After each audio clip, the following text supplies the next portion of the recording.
Alright, hi everybody, and welcome back to Kimbo's Comfort Kitchen. And today we are going to do a very Danish recipe called Aebleskiver. Now, I know there's a lot of videos out there on how to make Aebleskiver. Mine is a little bit different in a number of ways. First of all, though, you're going to need one of these, an Aebleskiver pan. This one's cast iron, but I happen to have one that's got enamel coating, which is from my oldemor, my grandmother, my great-grandmother. And I've been using it all my life, ever since I could make it, obviously. So, a couple of differences here. I'm using some ingredients such as cardamom, and I'm using lemon zest, which are not in all recipes. I don't use yeast. This is a much faster, it's a much easier method than if you use yeast. I don't do the quarter turn on the Aebleskiver when I'm flipping them. I flip them right over right away. Not very gracefully, I might add, but I do get the job done. I've seen a lot better performances in terms of the flipping part, so bear with me for all you critics out there. I'm doing the best I can, okay? But at the end of the day, when this is done, it is the fluffiest, the tastiest, and that's according to my mom. She loves them. I still make them for her, and she says they're actually as good as my oldemor. So, my great-grandma. So that's big, high praise coming from her. So let's get started, and I'll show you how to do this.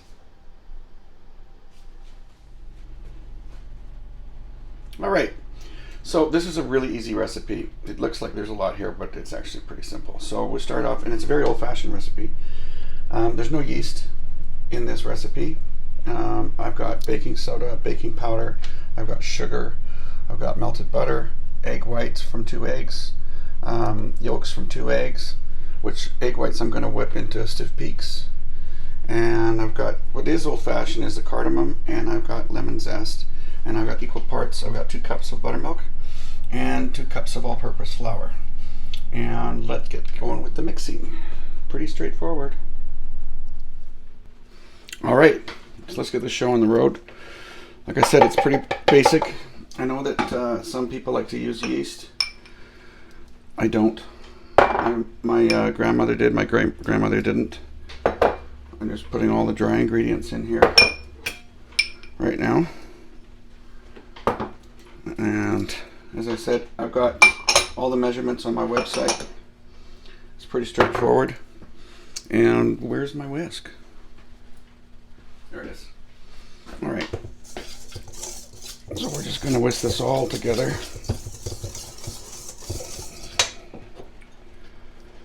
Lemon zest, and the cardamom. This is great. And now, once I've done that, I've got the buttermilk here, and I'm going to put the egg yolks in that, my liquid ingredients, and my butter, and I'm going to whisk all of this together, right in the same cup. Not a big deal.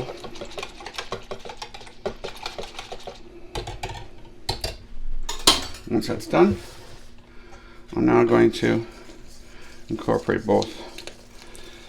So just make a little well here.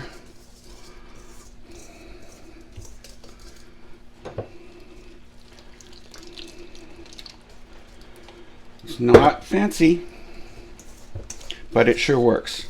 Now, a lot of times people will, they would have let that first mixture, this mixture here, set for, say, an hour, hour and a half in the fridge. I never do personally, and I gotta say, I've tried it the other way, and I really don't see any difference, other than it took an extra hour and a half to make. That's just being honest. I don't want to overwork it too much. But we've got a nice consistency happening here.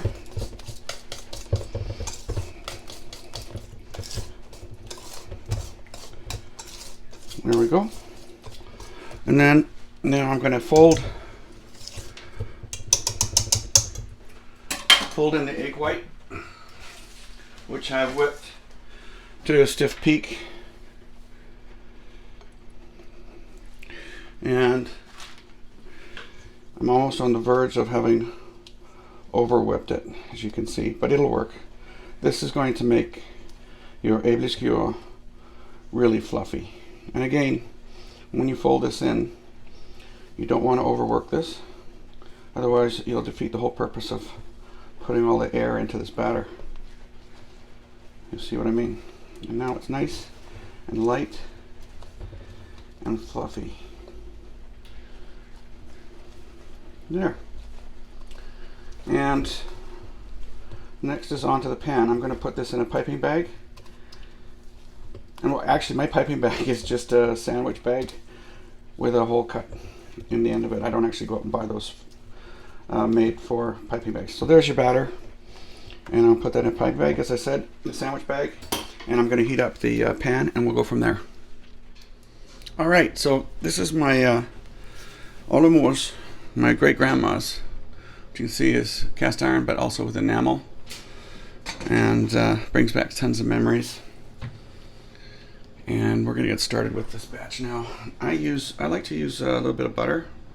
I don't even clarify it. You could use spray if you want, but I prefer using butter versus margarine, as some people like to do.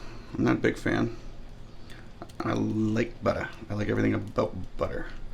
And we're going to let that bubble a little bit and heat up properly. And you don't want this on too hot. I've got it on about not even 3/4 heat. And as the moisture goes out of the butter, you'll know then that it's ready when it stops sizzling.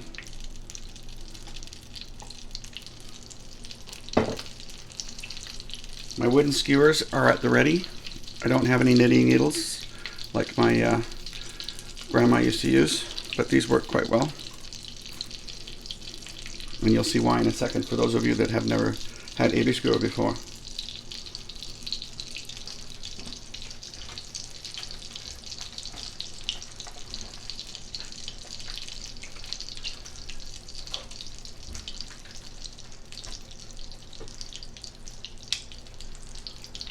So as I mentioned, instead of using a piping bag, I just use a sandwich bag,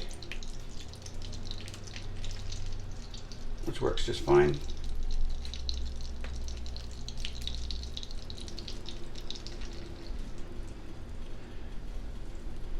There we go.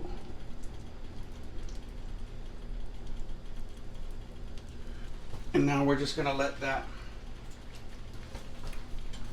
set.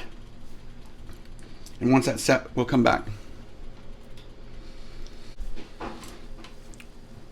All right, so we've let this set for a bit. And I'm just going to check doneness. If I can turn them like that, then I know that they're ready. Now, a lot of people are going to freak out because the normal way to do this is to do a half-quarter turn or whatever and then do one later. Well, I don't do that. I just do the whole thing all at once. Can't be bothered to wait. And it works out just fine. And you'll see. He says with great confidence, "Gud fri mig vel, hvad laver han?" Oh my goodness, what's he doing? Yeah, well, this is what I'm doing. And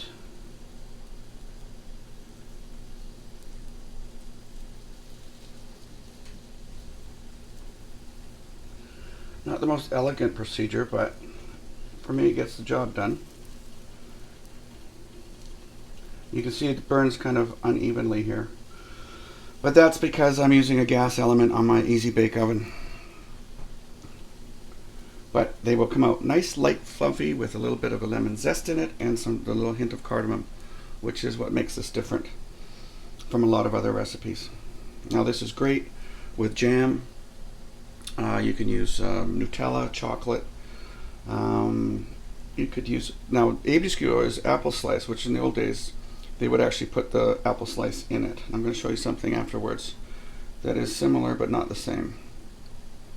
These are getting pretty darn close. So I've heated the oven up to just warm, and I'm going to put these in a bowl in the oven so that I can do another couple batches of this. And once these are done, yes, Caesar, that's my Siamese cat, loves to chat. and he likes Aebleskiver. Not really, but he likes to think he does. So when they are getting to this color here, or a little darker, then I just take them and put them in the oven. You get the picture? And let's do one more batch with a little bit of a twist.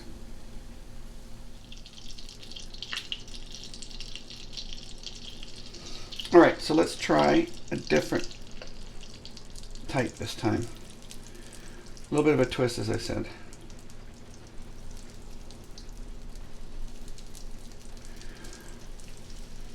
You can see once you do it a bit, it gets easier.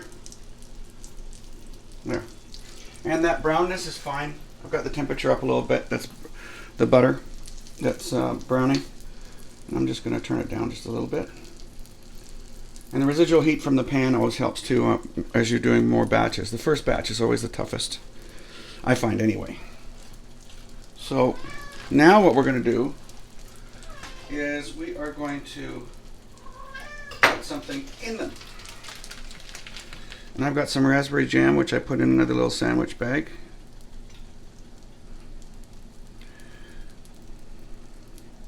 And again, this is a bit unconventional. A lot of times people would put a little bit more of the dough on top, but as usual, I gotta be doing it a little bit differently. I don't do that. What I do is I just poke the jam in like this.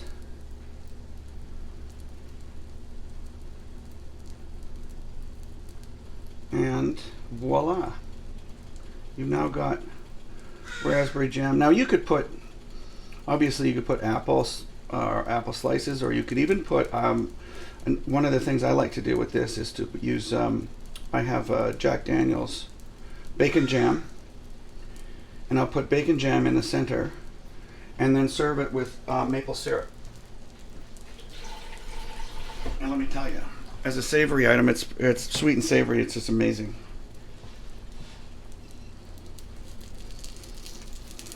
And we can see that these are ready to go. Much faster than the first batch,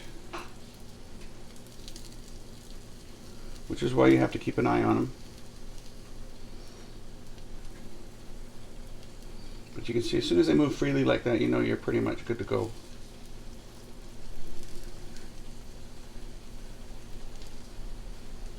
No half turn, no quarter turn, whatever. I just go for it.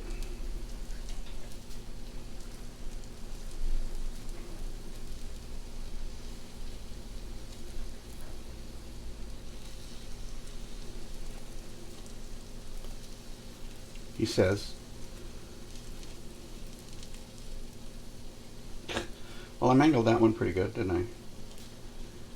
And there we go. So that's the last batch. That one's got raspberry jam inside. And then typically we'd put confectioner sugar or icing sugar just lightly sprinkled on top before you serve it with either jams, as I said, on the side or whatever. Like, there's so many different types of fillings that you can use. I hope you enjoyed this, and I'll see you soon. If you would like more recipes, go to kimboscomfortkitchen.com, or you can go to my YouTube site at Kimbo's Comfort Kitchen for more Danish recipes, as well as many other recipes that I've got on there too. So I hope you have a good day. Be safe out there, and bon appetit.